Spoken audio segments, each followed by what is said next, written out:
본주님 댁에 손가락 굵기만한 철근으로 만들어진 석쇠가 있었는데 누군가의 부주의로 그것이 심히 구부러져 있었다. 그런데 하루는 본주님이 그것을 손으로 만지작거려 반듯하게 펴놨다. 연장도 쓰지 않고 마치 엿가락을 펴듯이 순식간에 펼쳐 놓은 것이다. 당시 그 상황을 목격했던 김순덕은 지금까지도 그 묘한 위치를 모르고 있다. 다만 어른께서 덕력이 높았기에 능히 그리할 수 있었던 것으로만 알고 있었을 뿐이다. 하지만 어른이 원래 매기의 화신이었다는 사실을 알았더라면 당장의 그 묘한 이치도 알았을 것이다. 매기는 능히 쇠를 먹고 다스릴 수 있는 신수였기 때문이다. 본주님이 경인년 봄에 원장에게 북문터라 하고 뒷담을 허물게 한 일이 있었고 얼마 후에는 남문터라 하고 앞쪽 담을 허물도록 한 일이 있었다. 그리고 겨울에는 북문 막어 하여 뒷담을 막게 한 후에 북문 무너진다 대포 들이대라 하여 큰 기둥나무 여러 개로 담을 받치게 한 일이 있었다. 그렇게 받쳐놓은 뒷담이 이때 임진년에 이르러 허물어져 버렸다. 이에 솜리 이규환이 다시 쌓으려 하자 본주님이 문을 내고 쌓아라 하고 그 담에다 입대어 작은 집을 짓도록 하였다. 원래 담을 쌓는 일은 흙이 마르기를 기다려 가며 하는 법이다. 그러기에 게으른 사람이 담 쌓는다는 말이 전하고 있다. 한데 일을 너무 급히 하다 보니 담이 또 무너졌다. 그러자 본주님은 사람이 다치지는 않았나 할 뿐 다른 탓은 하지 않고 다시 짓게 하였다. 이윽고 담이 다 쌓이고 집이 다 지어지자 본주님이 손수 새끼를 꼬아 지붕살로 쓰게 하였다. 그리고 임재관이 부산에 가서 사온 가마솥을 집안에 들여놓고 그 안에 7, 8포기의 풀을 뿌리째 넣어 공사를 보았다. 원래 솥은 나라를 전하는 상징물이었다고 한다. 그래서 삼국지도 솥의 세 발로 비유를 하죠. 먼 옛날 우리 조상들은 신수, 맥으로부터 불을 취하는 지혜를 얻어냈고 금속을 다루는 법을 터득하였다. 그 시절엔 솥을 가지고 있는 사람이 종족의 우두머리였다. 때문에 바로 그 솥으로서 나라를 전하는 보물을 삼았다는 것이다. 그러했는데 환웅천제 때 이르러 천부를 새긴 해인으로서 솥을 대신하게 되었다. 중국에서도 전국시대까지 솥으로서 나라를 전하는 상징물을 삼아왔다. 하지만 중국은 진나라 때에 이르러서야 비로소 형산의 옥, 즉 화씨의 벽에 도장을 새기어 그 옥새로서 나라를 전하는 보물을 삼게 되었다는 사실이 전해지고 있다. 대저 솥 안에는 사람이 배부르게 먹을 수 있는 곡식이 들어가야 하는 법이다. 감히 곡식을 해치는 풀이 들어갈 수가 없는 일이다. 한데 과연 당시나 지금이나 이 나라의 사정은 곡식이 솥안에 들어가지를 못했고 잡초가 도리어 솥안을 차지하고 있는 상황이다. 즉 아직까지도 군자는 초야에 밀려나 있고 소인이 대신 정사를 요리하고 있는 실정이다. 이러한 일이 정령 인정상 간의 공사로 인하여 이루어져 왔는지 아니면 정령 피할 수 없는 이 나라의 운수였는지 지금의 우리로서는 아무도 단언할 수가 없는 일이다. 다만 곡식과 잡초를 근대에 이르러 한 번도 제대로 구별해내지 못했던 이 나라 사람들의 무지를 한탄할 뿐이다. 설 진도문도가 나무 한 짐을 해서 지구와 본주님 댁 마당에 부려놓았다. 그러자 본주님이 밥을 2그릇을 차려주고 먹으라 하였다. 그리고 바닥에 나가 나무짐을 헤집어 봤다. 한데 그 나무짐에서 생술가지가 나왔다. 그러자 본주님은 그것을 들고 말하였다. 살아있는 나무를 이렇게 함부로 끊으면 못 써. 본주님이 솜리 이규환에게 바늘과 실을 주며 말하였다. 도중집에 원장 갖다 주어라. 솜리가 그것을 가지고 갔더니 도우 수십 명이 모여 수련을 하고 있었다. 도우들은 그것을 보자 당장에 어른의 뜻을 알아차리고 바늘에 실을 끼워 방 가운데 꽂아놓고 이리관지를 주제로 삼아 수련을 계속하였다. 이리관지란 바로 하나의 혼연한 이치를 터득하여 널리 만사에 곡진하고 마땅한 바에 다 응용하는 것을 말합니다. 그렇게 정진하니 과연 도우들이 나름대로 다 얻은 바가 있었다고 한다. 어느 녀문도가 본주님께 말하였다. 방우가 또 새끼를 3마리 낳았으니 1마리 주시죠. 그러자 본주님이 말하기를 할아버지, 할머니, 어머니, 아버지 보고 싶어하니 못 줘? 하면서 주지 않았다. 그 녀문도가 말없이 앉아있자 본주님은 집에 가서 애기 젖줘야지 하는 말로 그를 돌려보냈다. 이에 그는 이상하게 생각하였다. 아직 애도 없는데 참으로 알 수 없는 말씀을 하시는구나. 그런데 그는 바로 그 달에 임신을 하였다.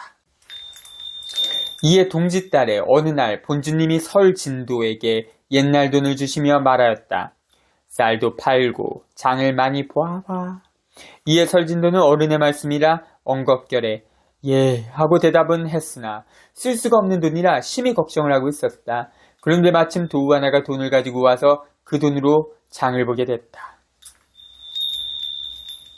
배밭을 관리하는 김성룡이 수확이 적음을 한탄하여 배나무를 다 베어버렸다. 그러자 본주님이 근심을 하더니 법방에 제물을 차려놓고 김성룡을 불렀다. 그리고는 그에게 말씀하기를 죄를 빌어라 하였다. 본주님이 문도들에게 말하였다. 사람마다 마음을 바르면 천지도 바르어지고 세상도 바르어져서 모든 사람이 평화롭게 잘 살게 된다. 12월 초하룻날 본주님이 등잔 조명덕에게 말하였다.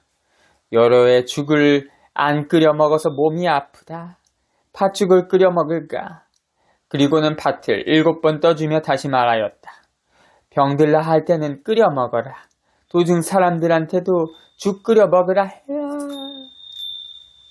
이 덕원이 본주님을 찾아뵙고 인사드리자 방우가 먼저 반가워하면서 그의 엄지발가락을 핥고 옷에다 몸을 부비며 무릎에 눕고 하였다. 그런데 그는 방안이 너무나 추워서 몸을 덜덜 떨고 있었다. 그러자 본주님이 추운가 하였다. 이에 이 덕원이 예 하고 대답했는데 그 순간부터 몸에서 열이 나고 땀이 줄줄 흘러내렸다. 본주님이 흰 방우 1마리를 등잔집에 보내고 가끔 그 방우에게 밥을 보내주며 말하였다. 이름이 나중이지. 나중이는 미인이지. 방우가 서양의 제민족 혹은 나라들을 상징해 왔음을 상기하면 나중이는 맨 나중에 성립한 나라라고 해야 할 것이다. 곧 미국이 되는데 공교롭게도 우리는 미인이라 하여 미국 사람을 가리키는 말로도 쓰고 있다.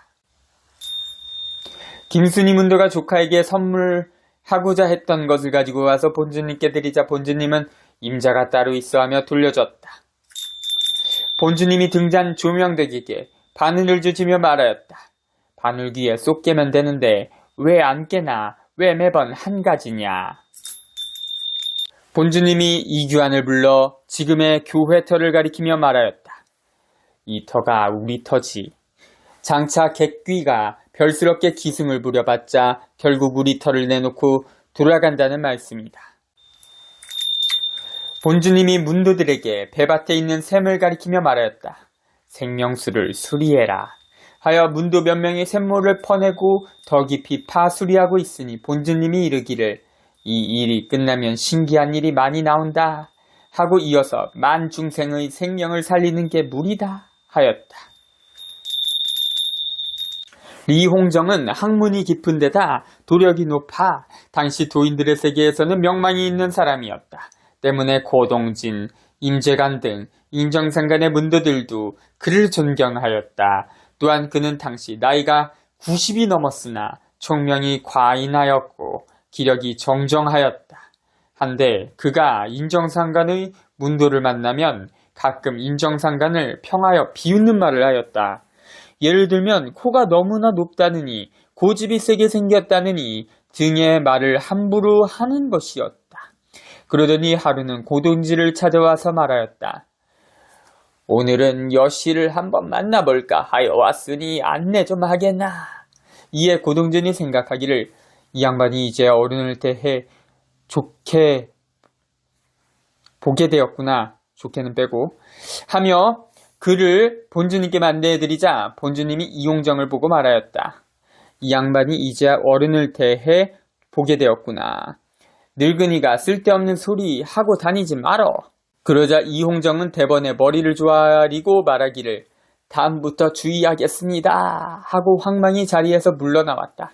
그는 인정상관을 멀리서만 몇 번 보았을 뿐 직접 가까이 대하기는 이번이 처음이었다. 나이가 인정상관에 비하여 30세나 위였지만 상대하자마자 마치 어린아이처럼 기가 질려 주눅이 들어버렸던 것이다. 이후부터 이용정은 본주님을 자주 찾아뵙고 열심히 받들었다. 인정상관은 문도들에게 신명이 항상 사람의 곁에 있는 것으로 가르쳤다. 그리고 신명이 항상 사람과 음식을 공식하는 것으로 가르쳤다. 하루는 문도들에게 말하였다. 너희들이 배고프면 신명도 배고파. 배고픈 거 참고 일하면 신명들이 비웃어. 이는 예전에 김원권에게 배고파도 참아라고 한 말씀과는 상반되는 말씀이기도 하다. 하지만 우리는 이에서 그가 사람과 신의 정황을 잘 살피어 말씀한 것으로 짐작할 수 있다. 왜냐하면 가히 먹을 것이 있음에도 너무나 아끼고 먹지 않으면 자연히 바른 마음을 잃게 되고 정신이 피로해져 신명의 도움을 얻지 못하기 때문이다. 또한 먹을 것이 궁함에도 등이 참지를 못하고 괴로워하면 자연히 마음이 움직이고 생각이 넘쳐 대개가 추구하는 도에서 멀어지기 때문이다. 본주님이 문도들에게 하늘의 공덕은 30이요 땅의 공덕은 60이니라 하고 이어 땅이 하는 말을 알아듣고 하늘이 하는 말을 알아듣는 사람이 이 세상에서 제일 무서운 사람이다 하였다.